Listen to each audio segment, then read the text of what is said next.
Hello, everyone, and welcome into episode 110 of the Stomp the Bus Show. I'm your host, Mark Harris. And boy, that was quite the game in Atlanta.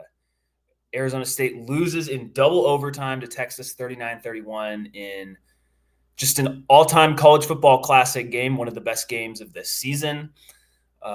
And unfortunately for ASU, it ends in heartbreak. But, a few days after it, how can you not be proud of the Sun Devil team? Completely against the odds. I think they were 13 and a half point underdogs at one point, and they had chances to win the game. Just a ridiculous game, and actually, I don't know. All the travel to and from Atlanta probably got me a little sick. That's why I'm recording a few days after the game. I was able to go to Atlanta, go to the game. Great game.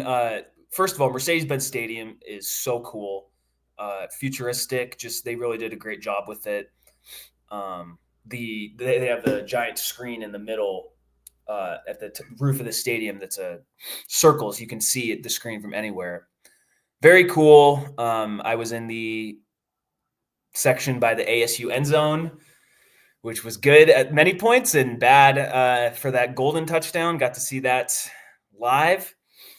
Not great.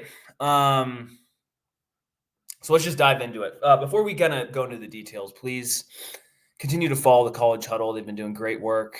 There'll be more shows coming out as the playoff semifinals commence and the final game. The Big 12 show did a good video about ASU potentially getting robbed in this game. And the specter of officiating hangs over this game. I will say right now, I do not think that any one single call cost ASU the game. But that was targeting by Taffy on Stovall on that 3rd and 15 at the end of the game. It just was. Or at the end of regulation, I should say. It was targeting. Gets called targeting all the time. We know what targeting should look like.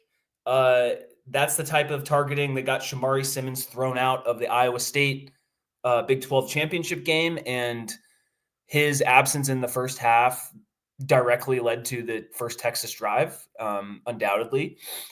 So it sucks. Like, that play sucks.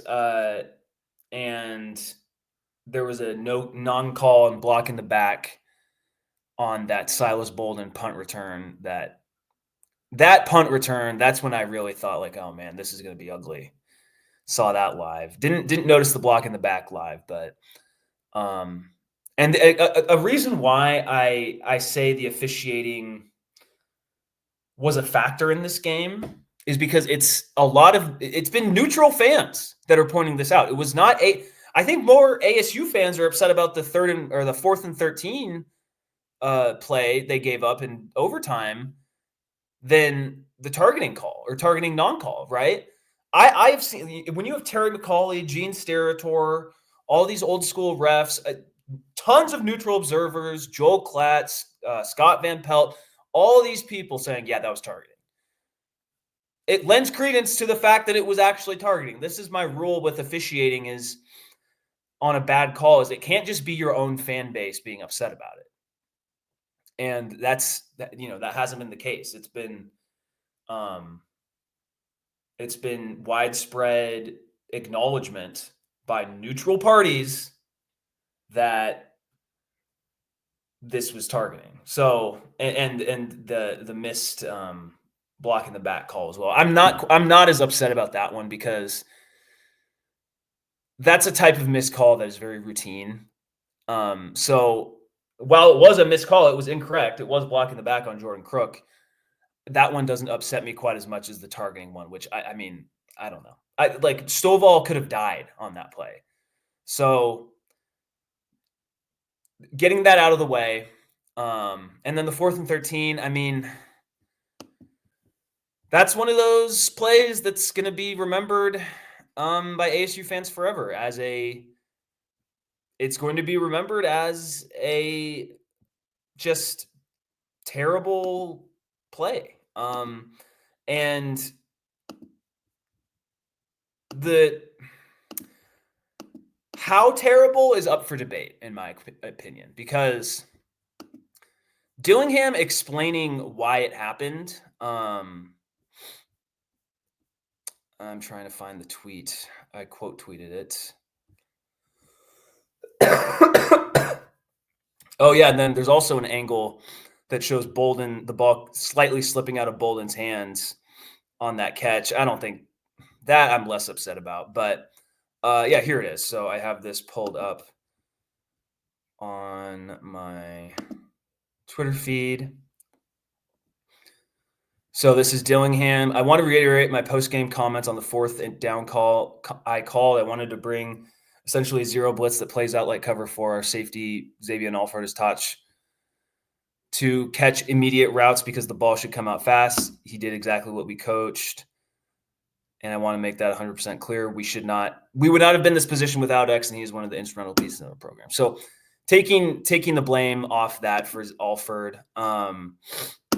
It's a tough play, but I will say this, like, I do not mind blitzing on that play. I said going into this game, make Quinn Ewers beat you. I'd rather, and that's what happened, right? While Quinn Ewers was inconsistent throughout the game, he made some money throws really late in the fourth quarter to get them into field goal range twice. And then the one to Bolden and the one to Helm in double overtime. So I know really the issue is not calling timeout when Ewers adjusted at the line and knew it was max protect. And also not rushing Dorba and Smith and having it kind of be an up the middle blitz. But I don't know. I can accept that play. I can accept that play more than the non-targeting call, honestly, because you are forcing Quinn Ewers to beat you in that play. You're forcing him to beat you. And he threw a perfect throw to Golden, and Golden ran an incredible route. Golden is a great player. So it sucks. I wish we weren't in this position where I had to kind of rationalize it and look in deep to explain why it happened, but it doesn't sting quite the way I thought it would sting a few plays later or a few days later. And I'm not really sure why, because or at least for me, and it feels like a lot of the fan base kind of has this mindset of disappointing how it ended, but how can you not be proud of this team and what an overall performance? I mean, Scattaboo, it goes without saying what he did in this game. The dude is just an absolute monster. I am so thankful that this guy has come into my life and just provided joy as a fan. Like, I'll get a little personal here. Like, I got laid off in late, just before Halloween, and it's been nice to have ASU football be freaking awesome since then, right? ASU hasn't lost in regulation since then. And they've, just gone on a tear, and it's really nice to just have this one thing that I can think about and stress about, honestly. I mean, I was so stressed not going into this game because I predicted we would lose. I predicted we would lose 31-20. I thought that this would be a game where Texas just kind of their D-line would take over, and I was right about that. Oh my God. Their D-line is ridiculous. I will say that. But I thought this was a game where ASU would be outclassed, and that did not happen. It did not happen at all. And I mean, the fact that ASU held them to 1.8 yards per carry, 53 rushing yards is insane, especially after what Texas did the prior game against Clemson. Texas got whatever it wanted on the ground against Clemson. And in terms of just star ratings, Clemson has a better defense. But in terms of actual play on the field, ASU's defense is better. And it broke at the end. Sark, and they finally figured enough stuff out late in the game in their passing game. But really, after that pick he threw to Javen Robinson, which you could just see the ball hanging in the air like a tick too long, and Robinson was able to make that play. Awesome play by him. Abney, I thought Abney had a really good game as well. Just sometimes you get beat by really good players. Like Texas had really good players. Golden, um, and Helm. I mean, those dudes are Sunday guys. Their defensive line is full of really good players. I mean, their secondary, like their defense lived up to the hype. I know that ASU eventually, got some, got theirs against that defense, but it took a while, and a lot of it is just Scattaboo being awesome, and I mean Levitt, like, dude, I know the final Levitt stat line passing doesn't look great. 24 of 46, 222 yards, a game-ending interception, which it was his fault, but like that's not like a ridiculously bad interception. And then the 60 rushing yards, including the 15, 16-yard run on 3rd and 14 in the first overtime. I mean, this dude, he's going to the NFL draft next year. He is going, and I reckon he'll be a first-round pick. His athleticism, seeing it live and seeing it up close against Texas, he can hang with he can hang athletically with anyone. I firmly believe that. So in the first half, again, there's no extra stat for, sack avoidance and, throwing the ball away to avoid a sack.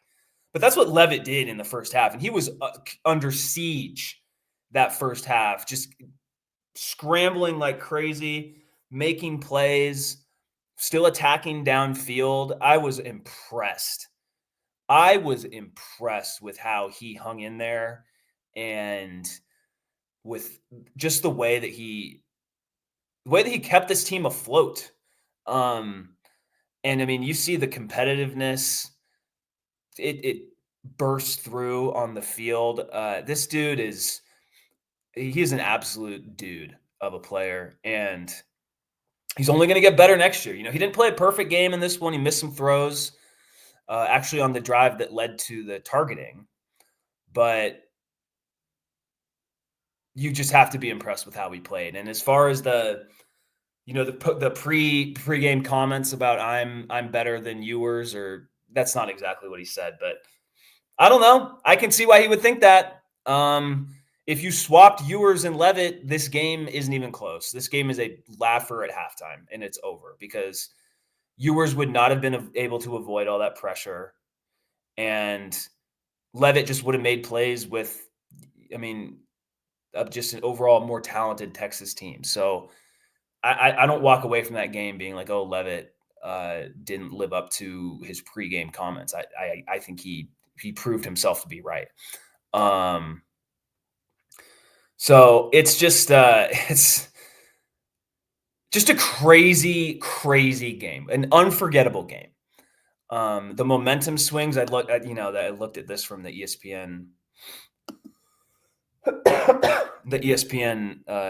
gamecast. If it will load, here we go. Look at this. Like, it's just boop boop boop. ASU just constantly, like, ASU for the whole first half. It's like, yeah, this is over, and then just complete swings in momentum like crazy. Just absolutely ridiculous. I mean, I don't know, like it. And the reason why the end of the game felt it was hard to process in real time, because the beginning of the game, like it looked like it was going to be an absolute laugher of a game. When they fell down 17-3, really 14-3, I was like, okay, I mean, this is just going to be a disgusting loss for ASU. They just hung in there, man. They just hung in there. That third quarter, that safety from Simmons. And I know Simmons ultimately got burned on the final golden touchdown. Shamari Simmons is just Sun Devil for life, man. This dude gave it his all, this whole year. He got screwed with the targeting call against Iowa State.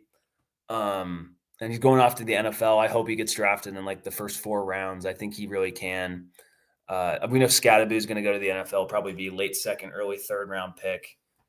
Lee Fautanu, great job as well. I mean, this dude has been a rock for this team.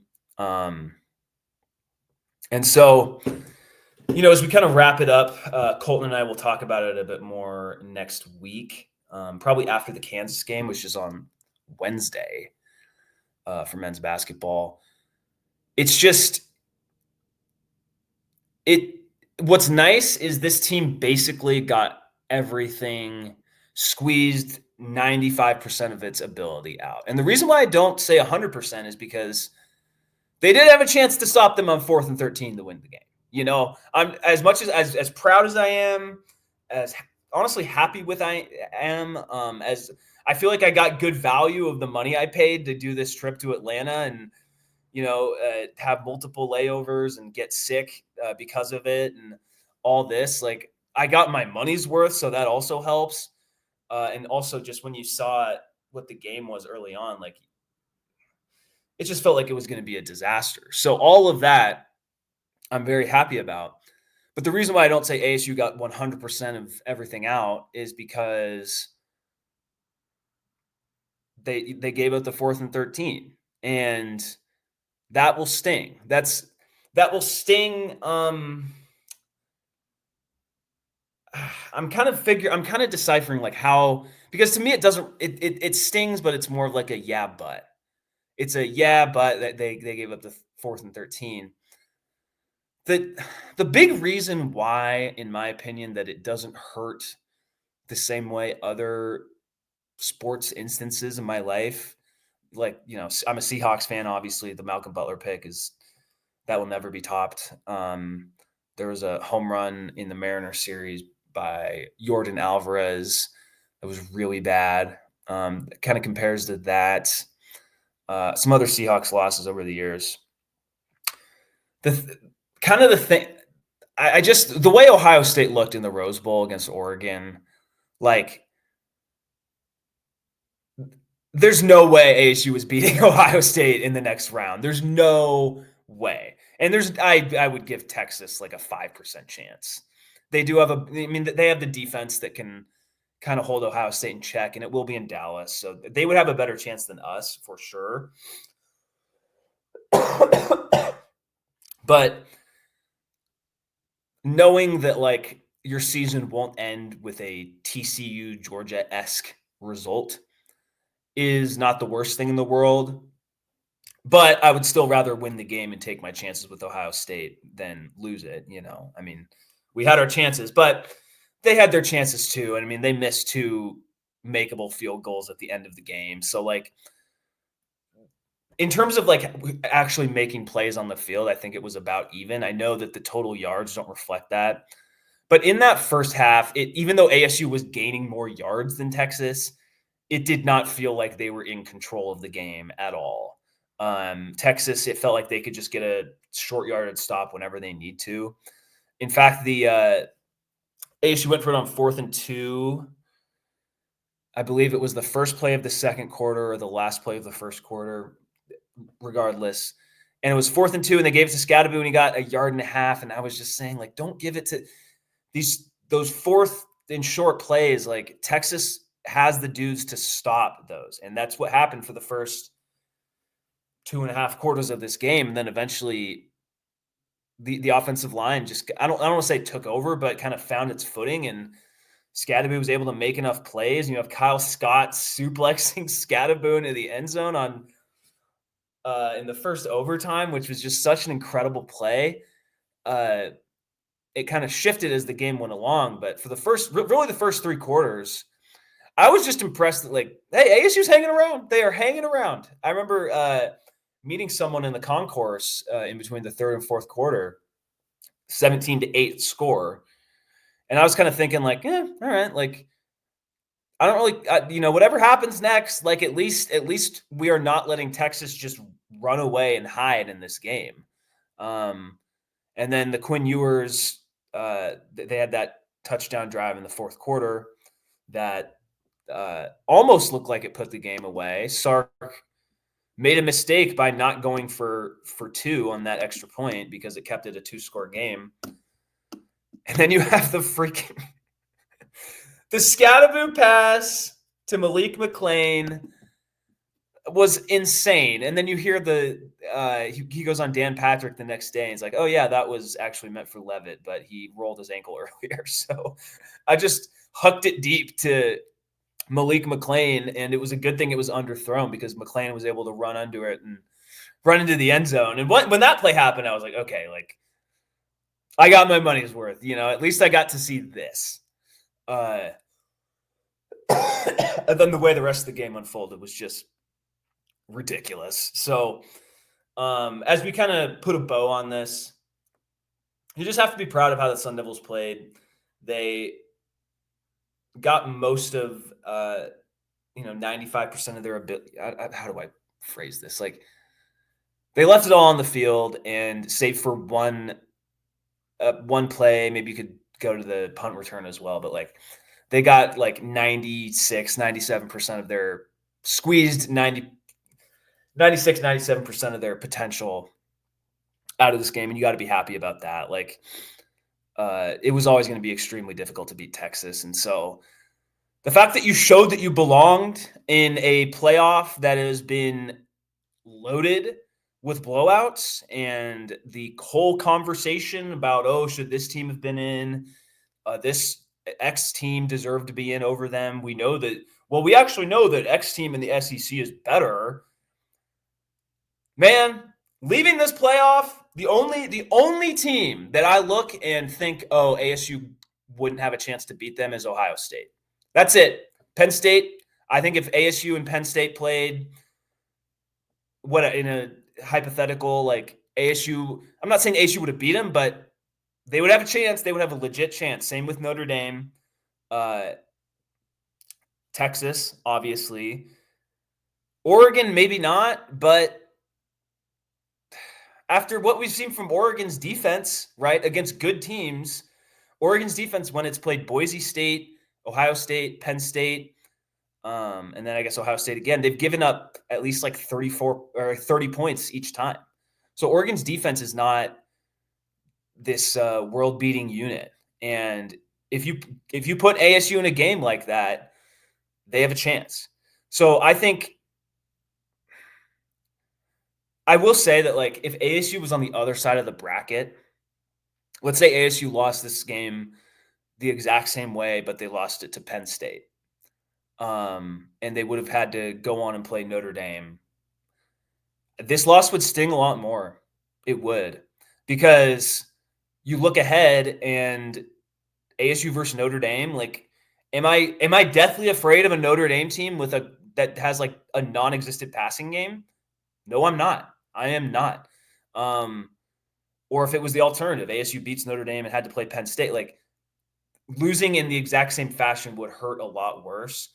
But the fact that it's Ohio State up next, and with the way they're playing, like this Jeremiah Smith guy is just insane. Defensive line is insane. They're just playing at a whole nother level than anyone else. And maybe Texas beats Ohio State. I don't know. I think if Texas does beat Ohio State, it doesn't change that, like, just because let's say Texas beats Ohio State in the next round, that doesn't change the fact that, like, ASU wasn't beating Ohio State. Like, even if Texas did, it's not the same. And, Burns and Gambo, earlier this week, they were having a conversation of, like, where does the 4th and 13 rank in the Arizona version, like, Hall of Fame of disappointing losses. And it doesn't compare to the Rose Bowl. It doesn't compare to the Cardinals Super Bowl. It doesn't, like, all these horrible heartbreaks multiple times with the Suns. The one that people keep going back to is that series against the Spurs in 2007 with the suspensions. It doesn't rise to that level because you blew the chance at winning the Peach Bowl. You didn't blow a chance at winning the national championship or the ultimate final championship of that sport, So it's not at that same level. It's probably a step below. And like I said, like getting the Peach Bowl win would be awesome, right? It would be incredible. It would be a win over Texas. It would be eliminating the SEC from the playoff. But there is some. This sounds like loser talk, but I want to explain myself. There is some value in going out with everyone being like, man, that team gave it all. They kind of deserve to win. They got screwed. Versus you win this game and you go out and you just get totally embarrassed by Ohio State, and people are like, oh well, they got outclassed. All they shouldn't have been, whatever. Like we have collectively memories of goldfish, and the fact that TCU still gets heat for getting destroyed by Georgia in the championship game, while people forget, hey, they got there because they beat Michigan to do that. So there is some, narrative value in kind of going out with your head held high and having an impressive performance in that setting.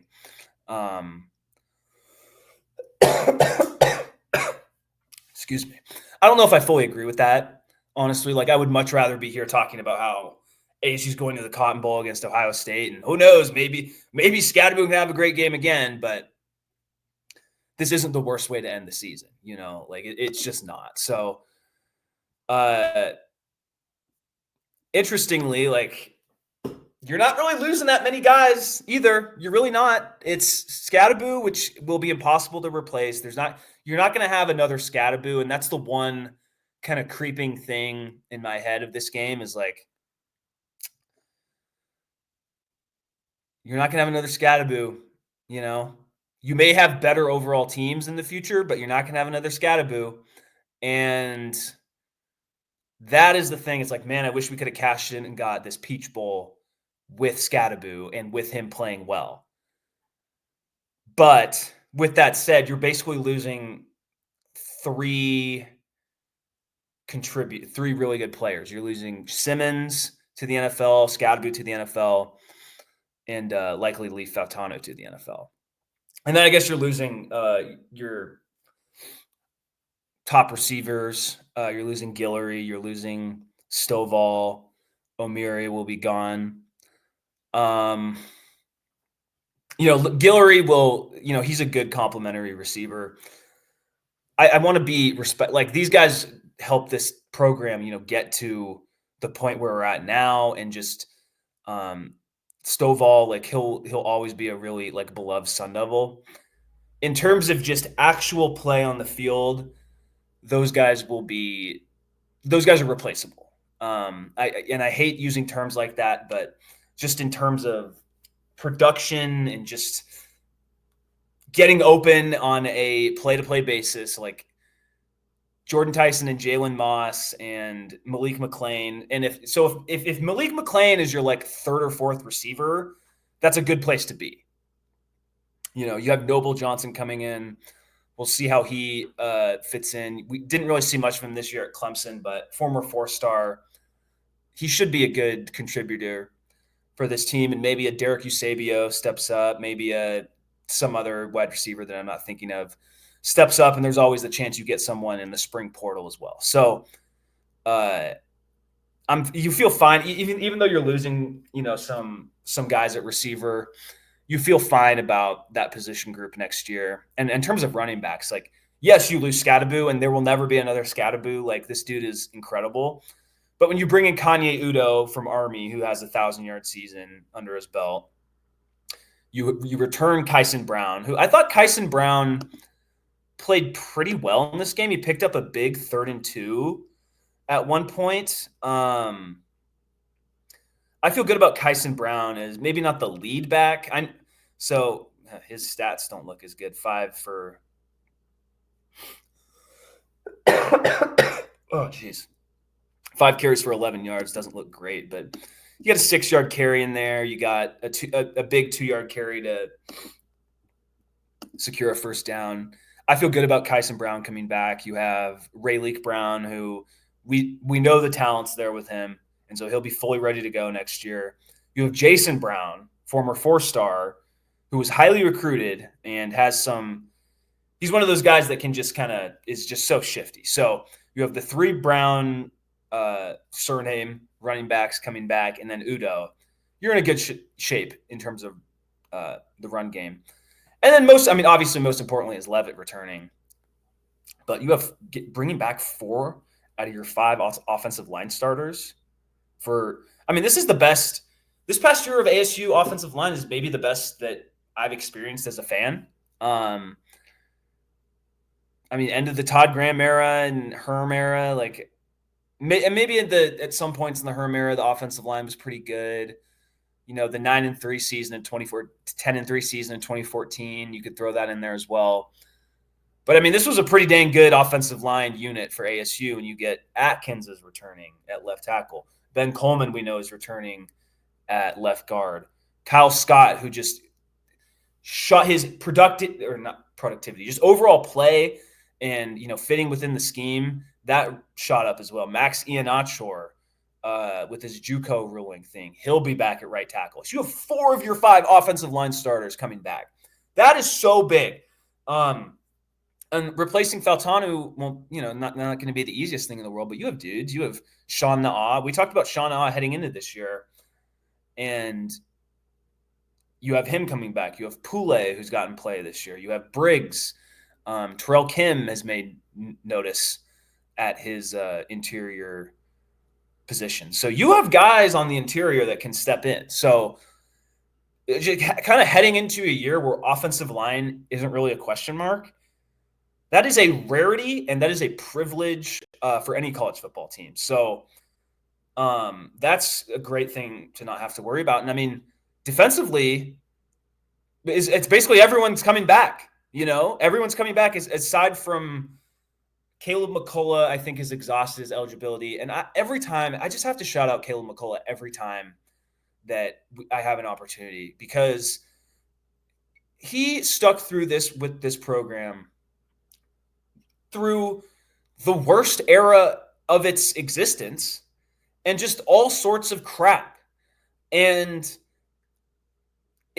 I really praise him for sticking around, and I'm so glad that it paid off with a Big 12 championship and a really great bowing out of the season, because I don't know if I would have stayed. And I love ASU. I'm an ASU fan. Like I host a podcast about ASU just for the love of the game.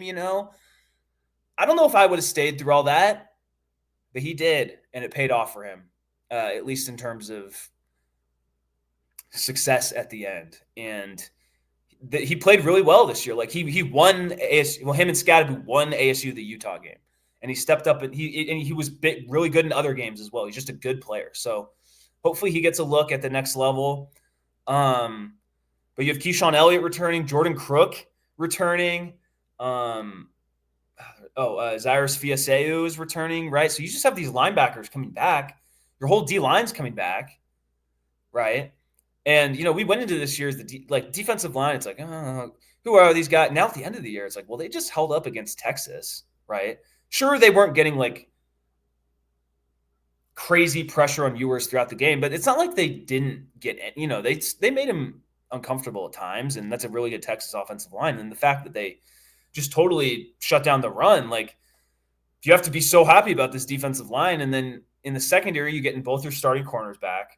Montana Warren didn't have the best game today, but he'll be back. Oh, Martell Hughes returning as well at linebacker.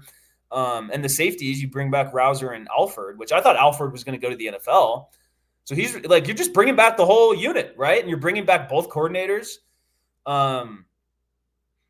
It seems like a place that people want to be, right? And it seems like the NIL situation, I don't know the numbers, but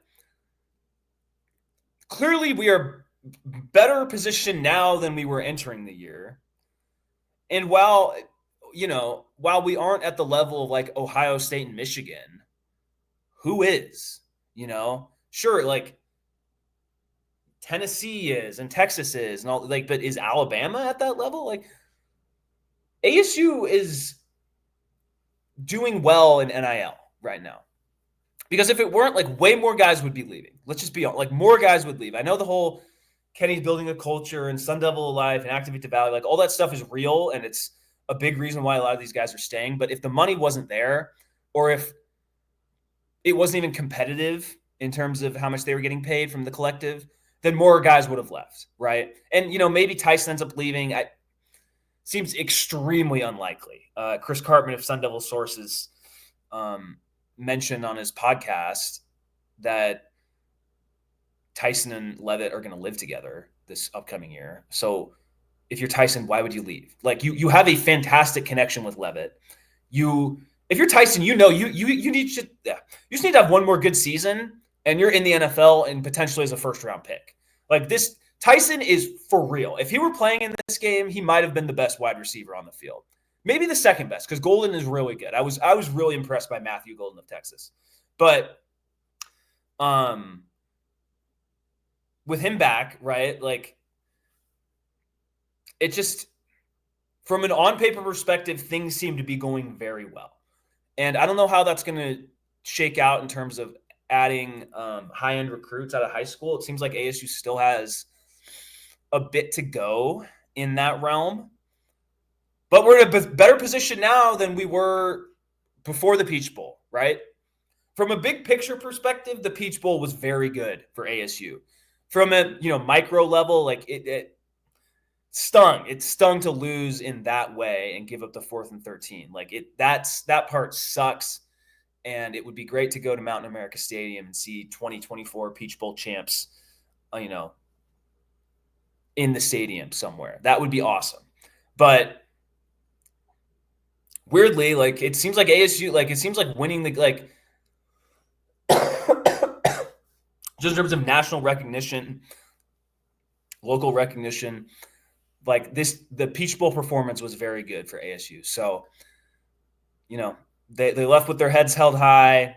It was a fantastic season. They clearly improved drastically as the season went along. And so now the challenge will be is you are now the favorite. You are now the team that everyone's going after. And, I don't think that's going to be that big of a challenge for this team because they kind of became that team towards the end of November. Once they beat BYU, like they weren't that team at Kansas State that like they were the underdog in that game. And that was kind of the showing out of like, oh, like this team might be real. And then you beat BYU and it's like, okay, this looks like the best team in the Big 12. Well, since, the pressure heated up for this team and the expectations rose, they played even better. They destroyed U of A, and then they destroyed a good Iowa State team. And then in this game, they were the underdog, and they had a real chance to beat Texas. So once, they won that BYU game and became, I don't want to say favorites, but the target was on their back, they played even better. And Sam Levitt, like, this isn't a guy who thinks of himself as an underdog. This is a guy who's like, I'm the best guy out here. So I'm sure he's thinking we should be the favorites. We should be the team that people are trying to beat. Like, we're the best. And I think that's a great person to have as the leader of your team right now. And it's just a good place to be, right? Like it feels not crazy to expect a playoff next year. Not, who knows? We can talk about, what will be a disappointing season for, the next 6-7 months, right? Like there's plenty of time to suss that all out. But now you have all these guys, like no one's learning a new system. You aren't bringing as many transfers as you did before, right? They brought in 8 to 10 guys, a new kicker, which I love. But it's a lot of the same guys returning, and I think that's a good thing because then you can just build on everything that you've done. And with Dillingham, like he's not going to let up, right? Like his goal is to win a national championship, right? Like his goal isn't to compete in the Peach Bowl; it's to win a national championship and do that for ASU. So I'm not super worried about being the favorite. It's a different challenge, but I think that it's a challenge that they'll be able to deal with. So just a great season. So proud of this team. Yes, there's some but on the 4th and 13, but maybe if a obvious targeting call was correctly called late in the fourth quarter, then we wouldn't even be having this conversation. So the officiating stuff, like I think that stuff will fade over time, but it is nice that it's not just ASU fans whining about it. It's like national officiating people, like Gene Steratore, Terry McCauley, not ASU people, are like, these were fouls, you know. So uh, there is some solace in that.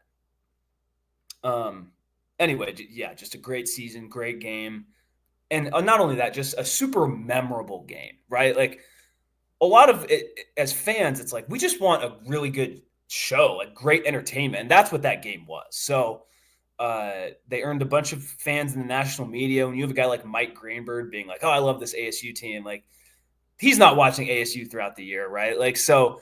They showed out at their biggest moment in a game where you had like 17 million people watching, like 24 at its highest point. Um, it's just good to see. All right, I'm going to switch over to basketball real quick. Um, Amazing win for ASU yesterday against Colorado, especially without Josan Sannon playing, who's been arguably their best player. Uh, no, not top 25 ESPN. Big 12, although ASU should be in the top 25 soon. Kansas just destroyed UCF, so that's great. ASU's next opponent. I mean, ASU just a huge win. Beating a decent Colorado team that entered with the same record as you and just destroying them. That's big. That is a big win. In the Big 12, you're going to have to win these games that are games that you should win. You know, that's obviously a super simplistic statement, but that's not something that ASU men's basketball has done a lot in even years that they've been good, even years that they've made the tournament. That hasn't been a consistent theme. So having a game where BJ Freeman goes off, he looked good. Bashir Jihad, again, just so consistent. You know, you don't expect Jihad to go 4 of 6 from 3 every game, but it's nice that's in his bag. And Quaintance again just continues to just be awesome. 3 blocks again. He's like one of the leaders in blocks per game as a minor. Dude is not even 18. Can't even vote. A double-double, 11 and 10. Amir Ali stepping up. You like to see that. And then Sean Phillips 8 points, Mason 7 points, Miller 9 points. It's not like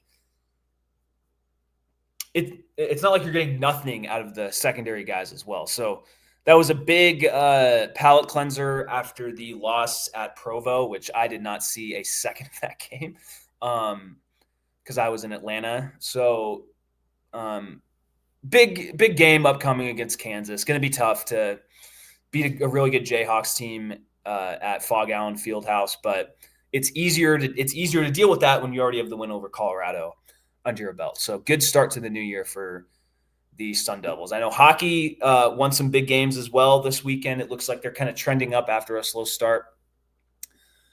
So good overall vibes in Sun Devil athletics right now, and that's awesome to see. One other thing I want to shout out before I leave here. The crowd at the game, I was so impressed by the amount of ASU fans who were at that game in Atlanta. I was worried that it was just going to be a complete Texas takeover. I was worried that we would just look small on the big stage, and that clearly didn't happen. I mean, it was everywhere walking around Atlanta. It was maroon and gold everywhere. The crowd was maroon and gold. And like one of the reasons of that is because all the ASU fans are like, we need to get to this game. We don't know when this type of thing is going to happen again. And for Texas, it's like oh, well, maybe we'll go to the Cotton Bowl. Maybe we'll go to the national championship, whatever. And of course, they were not feeling that way for the end of the game. But I just want to shout out the ASU fans making the trip across the country to Atlanta and showing out, man. I think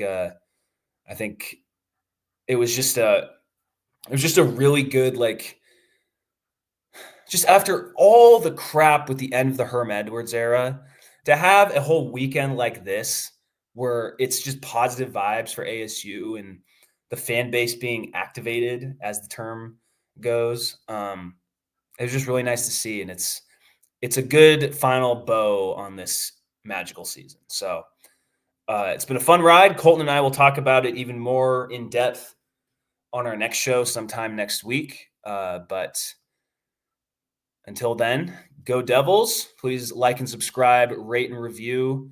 And yeah, thanks for listening.